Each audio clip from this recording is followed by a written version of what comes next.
Rajya Sabha MP and economist Subramanian Swamy has a bold suggestion for the government as Finance Minister Nirmala Sitharaman gets ready to announce the Union Budget 2022-23 on February 1st. In an exclusive interaction with Business Today, Subramanian Swamy suggested that income tax should be abolished from April 1st to boost economic growth, at least till the time the situation is back to normal. When asked what he would have done had he been the finance minister, Swamy said, "Firstly, I would announce that effective from April 1st, till we are back to normal, no income tax will be paid by anybody. And once normalcy comes, I think we should start making that permanent."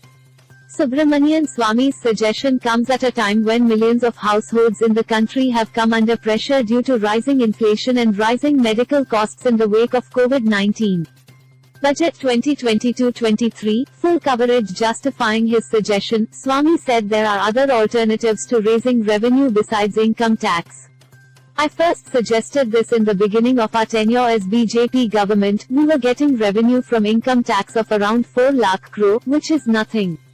You can look at the whole budget, and it has now gone to perhaps 8 to 9 lakh crore, Swamy told BT. At that time, when I said it, I said there are alternative ways of raising resources without taxation, like auctioning 2G licenses. How much did you get from the first auction?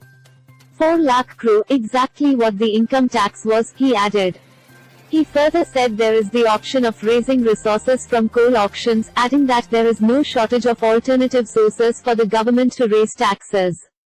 And if the economy is booming, people are willing to pay taxes. Also, put a rule saying that income of companies which are reinvested will be exempt from taxes altogether. So, the savings rate will go up and, with this, growth rate will also go up, Swamy explained. Subramanian Swamy also said that he would reduce the interest rate on loans from the present prime lending rate to 12% down to 9%.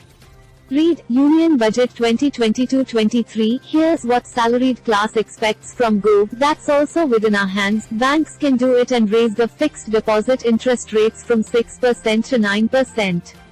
So that people save more, he told BT. Swamy highlighted that the amount of household savings in terms of GDP share has come down due to the prevailing economic pressure arising from the pandemic and rising inflation.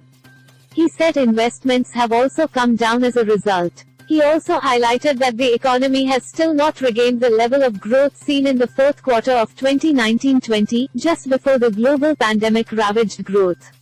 While predictions and official data indicate strong growth for India in this financial year, Swamy said it will all depend on how the economy performs in the remaining quarters.